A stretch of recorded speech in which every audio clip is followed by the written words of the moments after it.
El encuadre es aquello que el fotógrafo sitúa dentro de la fotografía, la porción de escena que elige captar. A la hora de realizar un encuadre no hay ninguna norma estricta, pero existen algunas directrices que se pueden tener en cuenta. En toda escena suele existir un motivo, que es aquello que deseamos destacar, el centro de interés. Y un fondo, que es aquello que rodea, decora o da sentido al motivo. Para resaltar el motivo, el fotógrafo debe llenar el encuadre con él, esto es, hacer que ese sea el objeto principal en la escena. La línea del horizonte suele ser una referencia visual clave para el ser humano.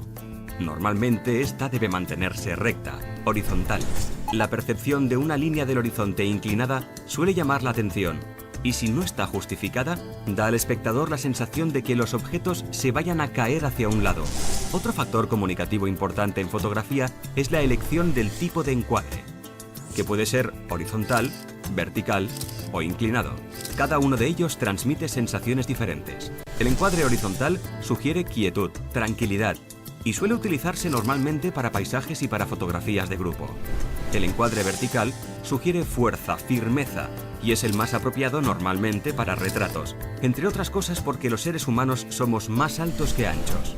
El encuadre inclinado transmite dinamismo y fuerza, y suele utilizarse como recurso ocasional para resaltar estas cualidades en el motivo de la fotografía. Componer es colocar los elementos en el marco y decidir qué destacar.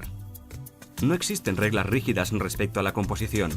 No obstante, es importante que el fotógrafo conozca algunos recursos cuya eficacia está demostrada y que pueden ser de utilidad para resaltar el motivo o transmitir distintas sensaciones. Un aspecto muy importante a considerar a la hora de componer la fotografía es el formato más adecuado para su presentación. El formato horizontal es el más utilizado para los paisajes y para las fotografías de grupo. Por su parte, el formato vertical suele resultar más adecuado para los retratos, pudiendo obtenerse mayor fuerza al llenar prácticamente el encuadre con el rostro del retratado. Siempre hay que probar los dos puntos de vista antes de hacer la foto y, ante la duda, disparar con los dos formatos. Antes de decidirnos a realizar la foto, es importante que prestemos atención, además del motivo principal, al área más o menos extensa alrededor de él, de la que podremos sacar provecho y que tendremos que vigilar para evitar que altere el resultado. El fondo puede ayudarnos, por ejemplo, a que la fotografía resulte más impactante. O puede jugarnos malas pasadas si se nos cuela algún detalle que estropee el instante o lugar que queremos plasmar. El uso adecuado de la profundidad de campo y de los distintos objetivos nos proporcionará múltiples posibilidades en este terreno. Otros factores importantes a la hora de componer una fotografía es la diagonal de lectura y la regla de los tercios. En las culturas occidentales, las personas acostumbramos a mirar de arriba a abajo y de izquierda a derecha. A esto lo llamaríamos diagonal natural de lectura. Por otro lado, la llamada regla de los tercios nos indica que si dividimos la imagen a partes iguales por dos líneas horizontales y dos verticales, los 4 puntos de intersección de dichas líneas son los que mayor atención recibirán del espectador. Debido a esto, podrá deducirse igualmente que el motivo no debe ir centrado en el encuadre, sino que es preferible descentrarlo ligeramente, ya que así se obtienen imágenes menos simplistas, más atractivas y que ayudan al ojo a recorrer los puntos de atención. Por otro lado, el fotógrafo debe tener presentes las líneas dominantes de la composición que está realizando y utilizarlas para dirigir la atención del espectador. Se puede hallar una línea casi en cualquier cosa. Las diagonales y líneas en S son mucho más interesantes que las líneas paralelas. Se utilizan para imprimir un cierto movimiento a las fotos.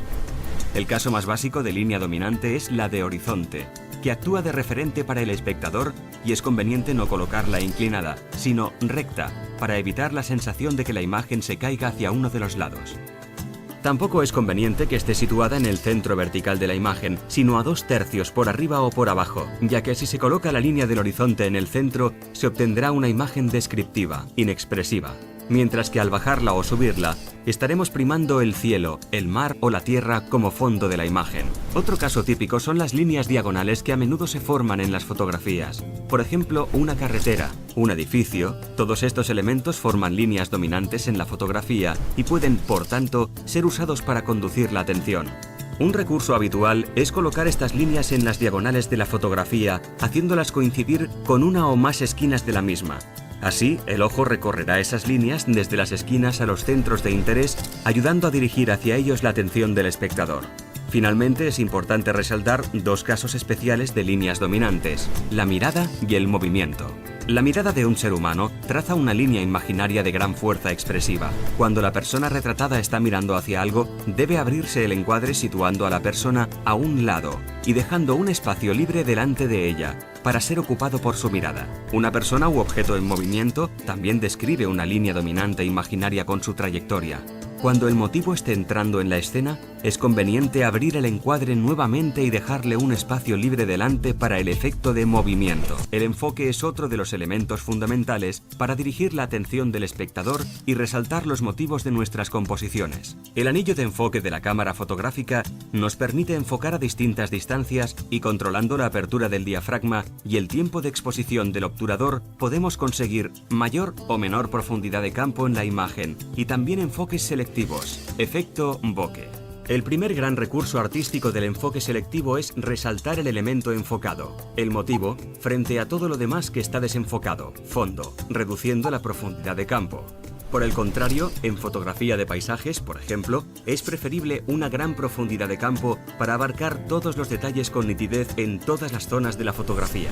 El ser humano, por su propia constitución física, está acostumbrado a ver las cosas desde aproximadamente 1,60 metros de altura y de frente. Las imágenes así se captan de forma clara y descriptiva, si bien no aportan ninguna originalidad.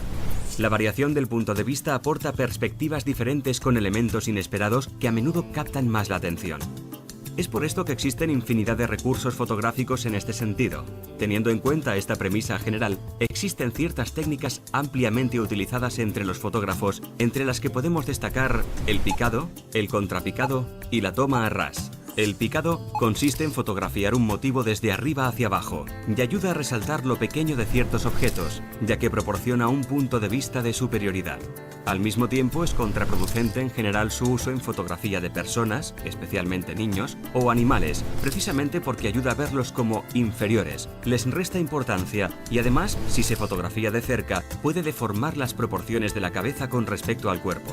El contrapicado es la perspectiva contraria al picado, es decir, consiste en fotografiar un motivo desde abajo hacia arriba y ayuda a resaltar la grandiosidad de un elemento. Se suele utilizar para fotografiar edificios o monumentos y también deforma la perspectiva, acentuándose este efecto cuanto más cerca se esté del motivo. La toma a ras consiste en hacer la fotografía a ras de suelo y ayuda a sorprender al espectador con imágenes que un ser humano no acostumbra a ver, ya que no se suele colocar en ese nivel de visión. Este ángulo se utiliza para fotografiar motivos pequeños en su entorno natural, a los que no prestamos habitualmente mucha atención.